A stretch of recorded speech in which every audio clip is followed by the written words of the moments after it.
Saudara yang dikasihi Tuhan, kita akan melihat Alkitab kita dari kitab Yesaya. Kitab Yesaya pasal 29, kita akan baca bersama-sama mulai ayat 9 sampai ayat yang ke-16. Yesaya pasal yang ke-29, kita akan baca bersama-sama mulai ayat yang ke-9 sampai ayat yang ke-16. Kalau sudah dapat, kita akan baca bersama-sama. Di bawah perikop bangsa yang buta.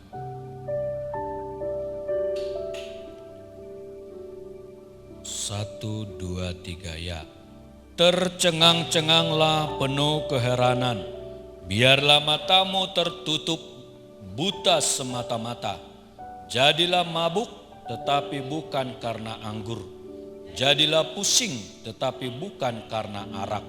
Sebab Tuhan telah membuat kamu tidur nyenyak, matamu yakni para nabi telah dipejamkannya, dan mukamu yaitu para pelihat telah ditudunginya.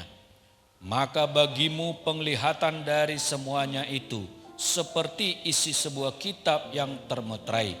Apabila itu diberikan kepada orang yang tahu membaca dengan mengatakan, baiklah baca ini, maka ia akan menjawab, aku tidak dapat, sebab kitab itu termeterai.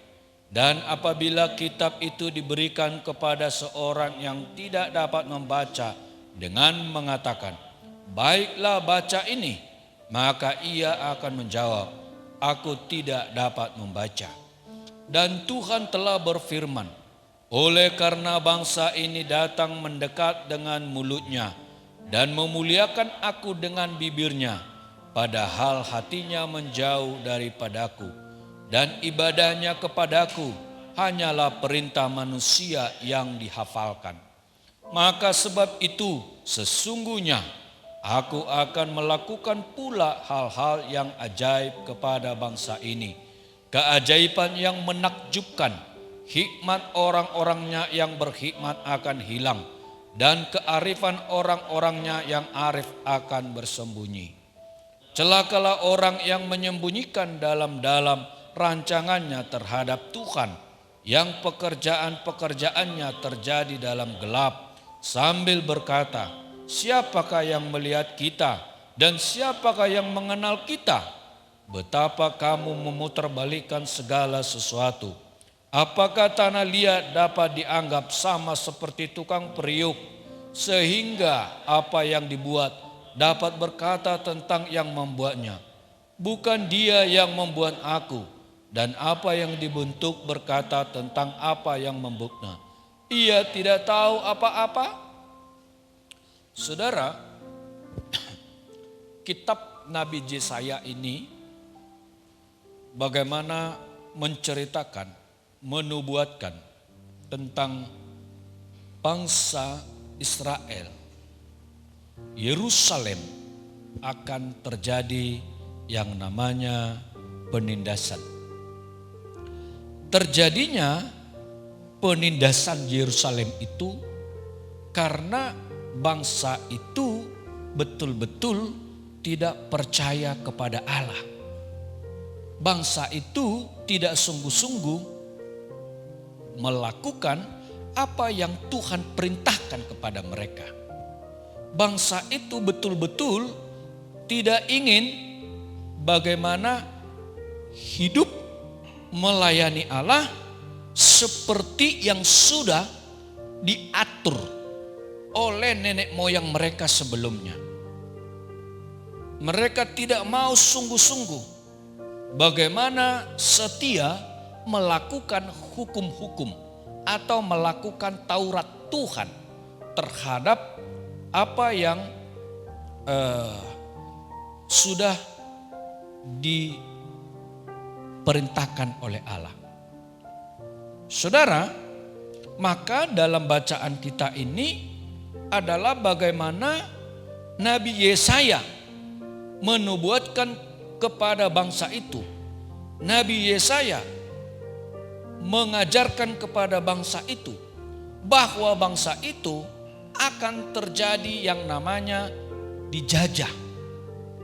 Akan terjadi yang namanya mereka akan berdoa kepada Allah, namun tidak akan didengar doanya.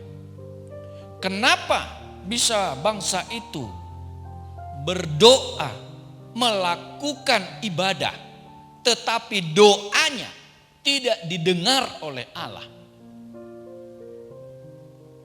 Maka jawabannya adalah ayat yang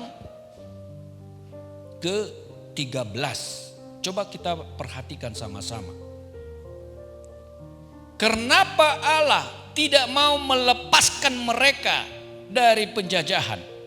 Kenapa Allah tidak mau membebaskan mereka dari celaka? Karena dikatakan di sana mereka sebenarnya berdoa, mereka sebenarnya beribadah, mereka sebenarnya melakukan ritual-ritual. Tahu ritual ya? Melakukan apa yang diperintahkan oleh Allah. Tetapi itu hanya sebagai kegiatan saja. Artinya mulutnya, tubuhnya itu melakukan ibadah. Mereka sungguh-sungguh datang kepada Tuhan. Namun hatinya menjauh. Saudara perhatikan di situ. Bangsa ini datang mendekat dengan mulutnya, memuliakan aku dengan bibirnya. Padahal hatinya menjauh. Hatinya menjauh. Jadi yang diharapkan oleh Allah apa? Sebenarnya adalah hati. Karena hati itu tidak bisa dibohongin. Karena hati itu tidak bisa ditipu. Jadi hatinya menjauh daripada aku. Jadi ibadah itu sebenarnya dikatakan mereka itu hanyalah rutinitas. Apa yang sudah didengar. Kalau bernyanyi ya bernyanyi. Kalau berdiri ya berdiri. Kalau berdoa ya berdoa. Kalau memberi persembahan ya beri persembahan. Tetapi yang terpenting hati. Justru yang terpenting itulah yang diabaikan oleh bangsa Israel. Karena hati tidak bisa menipu. Hati tidak bisa membohongi. Kita ini duduk semua ini. Saya tidak tahu isi hati kita masing-masing. Tetapi Allah tahu. Kenapa? Karena Dia Allah yang Maha Tahu. Dia tidak bisa dibatasi oleh ruang. Dia tidak dibatasi oleh waktu. Dia tidak dibatasi oleh apapun. Ya, makanya disebut imanen. Ya. Dia melampaui akal manusia, melampaui pola pikir manusia. Jadi karena itu, maka karena hatinya dikatakan penuh dengan kemunafikan, hatinya penuh dengan tidak benar, maka Allah justru dikatakan tidak menerima ibadahnya itu, tidak menerima persembahannya itu, dan justru bahkan yang paling penting itu dikatakan mereka pun tidak akan dapat mengerti firman Allah. Ayat 11 dan ayat 12. Karena hatinya tidak benar, maka dikatakan firman itu pun menjadi tertutup. Jikalau firman itu menjadi tertutup, bagaimana orang bisa berkomunikasi dengan Allah? Bagaimana bisa orang bisa memahami firman Allah? Karena itu sudah tertutup. Tidak bisa orang memahami tentang kebenaran. Tidak bisa orang memahami tentang apa yang sudah Allah nyatakan. Tidak bisa dipahami. Bahkan dikatakan di sini, jangankan umat, para imam pun, ayat 10, mereka pun akhirnya apa? Tidak bisa mengerti tentang kebenaran itu. Para imam, para nabi-nabi, mereka pun tertutup tentang firman itu. Kenapa? Karena para imam, para nabi itu adalah ujung tombak. Mereka inilah yang selalu Allah nyatakan, bukakan rahasia-rahasia yang tersembunyi. Tetapi perilaku mereka pun sudah menyimpang. Perilaku mereka pun sudah jauh. Sehingga Allah pun menutup apa yang Allah ingin nyatakan kepada mereka. Saudara, dan itu memang sadis sekali. Sehingga ketika firman itu tertutup, ketika kebenaran itu tertutup, maka umat itu bukan lagi mencari Allah. Mereka akhirnya apa? Mencari kekuatan sendiri. Mereka pergi mencari kekuatan sendiri. Ketika mereka mengalami yang namanya situasi terdesak ingin dikepung, justru mereka, itulah ayat yang ke-30. Mereka justru mencari pertolongan ke Mesir, pasal 30 itu. Mereka mencari pertolongan kepada manusia. Karena firman itu sudah tertutup. Iman itu sudah tertutup. Kebenaran itu sudah tertutup. Tidak ada lagi sesuatu yang bisa diharapkan kepada Allah. Karena sudah tertutup. Saudara, apa yang mau kita pelajari dari sini? Ini saudara penting sekali. Penting sekali. Yang pertama adalah apa? Hati kita. Itu yang terpenting. Maka Yesus berkata apa? Tidak semua orang yang berseru-seru kepadaku, Tuhan, Tuhan akan diselamatkan. Jadi bukan hanya engkau banyaknya ibadahnya. Bukan hanya engkau banyaknya pelayanannya. Bukan hanya engkau karena banyaknya memberikan persembahan. Bukan hanya karena engkau aktifnya minta ampun. Bukan itu katanya. Yang terutama adalah hatimu sungguh-sungguh kepada Allah.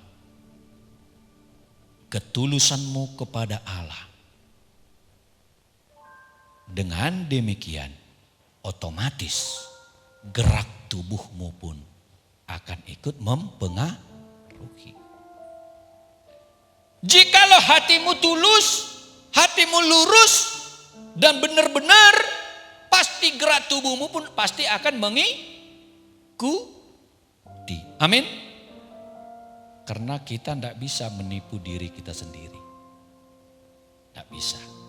Kita bisa menipu orang lain, tapi kita tidak bisa menipu diri kita sendiri. Tidak bisa. Karena kita. Ya. Jadi itu yang pertama. Yang kedua apa? Kalau kita sungguh-sungguh datang kepada Allah, meluruskan hati, kemudian kita betul-betul bermohon dan selalu mengarahkan hidup kita supaya Allah membukakan hal-hal yang misteri di dalam kebenaran firman itu. Karena kalau itu tertutup, tak bisa. Saudara, jumlah manusia di bumi ini ada berapa miliar? Menurut PBB, jumlah manusia di muka bumi ini sekarang 7 miliar lebih. Terbanyak adalah Cina, 1,5 miliar. Yang kedua adalah India, 1,3 miliar. Yang ketiga adalah Amerika, 300 juta lebih, 350 juta. Yang keempat adalah Indonesia 270 juta. Gak tahu saya dihitung dengan Anda ini dihitung atau tidak yang 270 juta itu. Banyak sekali manusia. Tetapi pertanyaannya adalah berapa banyak yang orang bisa memahami tentang kebenaran? Berapa banyak orang bisa mengerti tentang siapa Allah? Berapa banyak orang bisa mengabdi kepada Allah?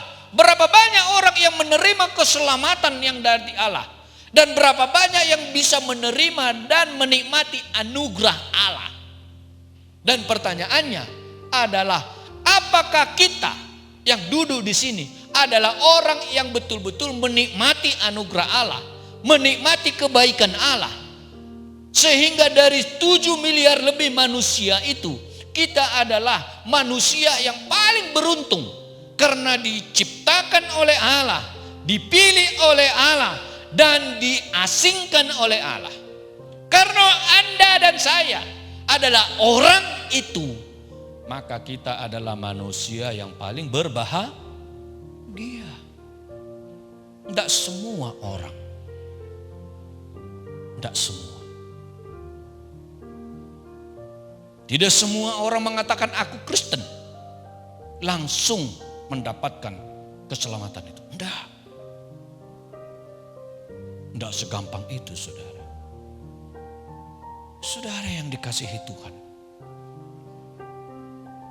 Hati kita akan terus bersyukur. Kalau kita semua di sini, Anda ini semua bisa datang, bisa mengabdi, bisa memberi, itu adalah anugerah.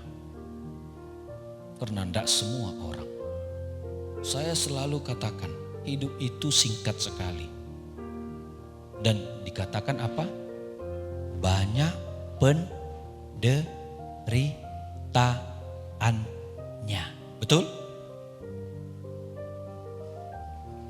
Ada saja masalah. Jadi nanti dia ngomong Kejadian 1 ayat 1 itu. Saudara, apakah ada perbedaan kertas, elektronik, audio? Ada nggak perbedaannya? Tidak ada. Dia akan sama. Apakah ada perbedaan tulisannya dengan buku? Tidak ada. Terus yang membedakan dia apa? Yang membedakan dia adalah ketika engkau dikuasai oleh Roh Kudus, sehingga Roh Kudus itulah yang menghidupkannya di dalam hidupmu, sehingga firman itu menjadi hidup. Kalau tidak karena Roh Kudus itu, maka itu hanyalah sebatas sejarah, hanyalah sebatas cerita, hanyalah sebatas peristiwa masa lalu.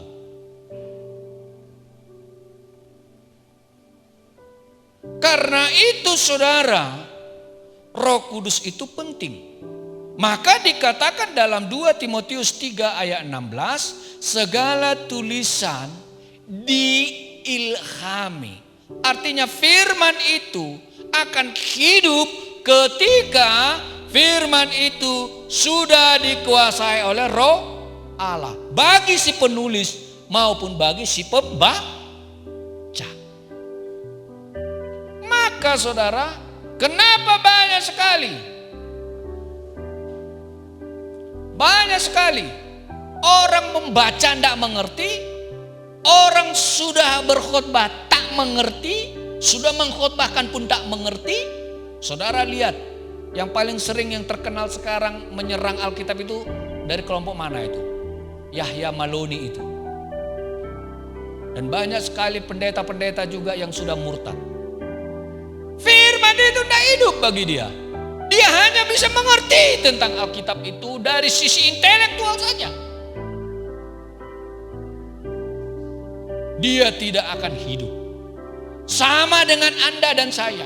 Kalau bukan karena Roh Allah itu menghidupkan, maka Anda pun tak akan pernah mengerti firman itu. Tidak akan. Karena itu selalu, dan saya telah banyak belajar, orang bisa mengerti harus dimulai dari ketulusan, dimulai dari kerinduan, keinginan. Adanya kerinduan, keinginan untuk mencari kebenaran itu pada awalnya dimulai karena Allah bekerja di dalam hidup kita. Allah mau bekerja di dalam hidup kita karena kita ingin, roh kita, hati kita ingin mencari Allah. Maka ada 100 orang belajar Alkitab, hanya beberapa orang yang akan sungguh-sungguh memahami apa yang tersembunyi, apa yang terkandung, makna terkandung di dalamnya. Itulah makanya kalau kita lihat tadi, kenapa dikatakan banyak sekali tersembunyi, ya, tidak bisa melihat apa yang sudah diungkapkan oleh kebenaran firman Tuhan itu, termasuk kepada hamba Tuhan. Tadi bacaan kita ayat berapa? 9-10 itu, ya. Ayat 11. Penglihatan itu tidak lagi hidup karena para hamba Tuhan pun, orang-orang yang mengatakan nabi pun, hatinya sudah tidak benar. Ya. Jadi tidak ada bedanya bersuara, tulisan, di handphone, di laptop, di mana saja. Tidak ada bedanya. Yang akan membedakan itu adalah Roh Allah yang ada di dalam hidupmu. Itu yang membedakan. Dan hatimu mau belajar dan belajar untuk taat. Tanpa belajar ketaatan, tidak mungkin. Alkitab ini kalau tidak diberikan hati yang betul-betul ketaatan, tidak bisa kita akan memahaminya. Karena ini penuh dengan tersembunyi, misteri, saudara. Tetapi Allah ingin janjikan apa? Doa penutup kita itu apa? Doa berkat itu apa? Ada yang hafal doa berkat itu? Yang setiap minggu saya ucapkan itu? Apa doa berkatnya? Kiranya Allah menghadapkan wajahnya kepadamu dan memberi engkau apa? Kasih karunia. Kiranya Allah menyinari wajahnya kepadamu dan memberi engkau damai. Itulah yang Allah janjikan. Dan itu ada di sini. Dan itu tidak bisa diukur dengan harta. Tidak bisa diukur dengan jabatan. Tidak bisa diukur dengan umur. Tidak bisa diukur dengan apapun. Dan itu datangnya dari Allah. Kalau orang Batak dibilang, damai nasomurung, sian tondi porbadia, ima mengaramoti tondimu. Apa? Artinya damai sejahtera dari Allah, itulah yang akan menyertai rohmu. Apa? Selalu lupa aku itu bahasa Bataknya. Itulah yang Allah janjikan. Itulah yang Roh Kudus janjikan. Karena itu mari kita setia bersandar kepada Dia. Apapun masalah kita, apapun situasi kita, apapun kondisi kita, mari kita bersandar kepada Allah. Amin. Dan kita akan tetap, pertolongan kita biarlah datangnya dari Allah yang menciptakan langit dan bumi. Bukan mencari Mesir, bukan mencari siapa-siapa. Biarlah Allah menuntun kita sampai kepada titik, ya, yang Dia kehendaki. Sebagai penutup, percayalah ini firman Allah. Firman ini Alkitab ditulis oleh 40 penulis. Mulai dari raja, dokter, hakim, petani, peternak, dan lain sebagainya. 40 orang. Para nabi, para hakim, para imam. ditulis sampai ini ke tangan kita kurang lebih 1.500 tahun. Panjang enggak? Panjang. 1.500 tahun. Dari Kejadian sampai Maleaki itu menceritakan tentang pekerjaan Allah, persembahan, hukum Taurat, dan ibadah-ibadah. Dan terutama adalah menubuatkan, tahu menubuatkan? Tentang kelahiran Yesus Kristus datang ke dunia untuk menggenapi, untuk membebaskan. Apa yang ditulis dari kitab Kejadian sampai Maleaki itu menubuatkan, menggambarkan, menjelaskan tentang kelahiran, kehidupan, penderitaan, kematian, dan kebangkitan Yesus Kristus. Jadi dari Kejadian sampai Maleaki diprediksi ditulis kurang lebih 1.100 tahun. Itu ditulis. Karena dari Maleaki sampai kepada Perjanjian Baru, ya, itu ada masa jeda 400 tahun atau yang disebut dengan masa kosong, masa penantian. Dari tahun 400 sampai tahun 0 itu tidak ada nabi bernubuat, tidak ada kitab ditulis. Sehingga tiba pada masa 0 tahun mulailah muncul Nabi Zakaria, Nabi Yohanes Pembaptis. Sampai akhirnya muncullah siapa? Oh, Imam Zakaria. Kemudian Nabi Yohanes Pembaptis. Kemudian muncullah Yesus. Sampai kitab Wahyu. Mulai dari mulai Matius sampai Wahyu itu ditulis kurang lebih 100 tahun. Karena kemungkinan kitab Wahyu ditulis di Pulau Patmos oleh Yohanes ketika dia dibuang di sana. Itulah kitab Wahyu. Diprediksi ditulis tahun 95 sampai tahun 100. Kemudian kitab ini dikanonisasi atau dijadikan menjadi satu kesatuan itu pada tahun 385. Finalnya kemudian menjadi penerimaan kitab Wahyu pada tahun 450. Dulu bukan hanya seperti ini, tetapi yang disebut seperti yang dimiliki oleh gereja Katolik. Ada tubib, ada ketubib, dan ada 4 yang terambil. Ketika pada tahun 1517 Martin Luther mengadakan reformasi, sehingga kitab itu tidak dimasukkan ke dalam kitab yang disebut dengan Protestan. Berarti usia kitab ini sudah kurang lebih 3.500 tahun. Mulai ditulis dari Abraham. Isinya ditemukan pada tahun 1948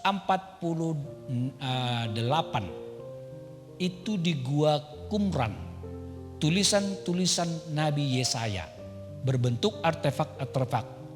Waktu itu mereka masuk ke gua itu.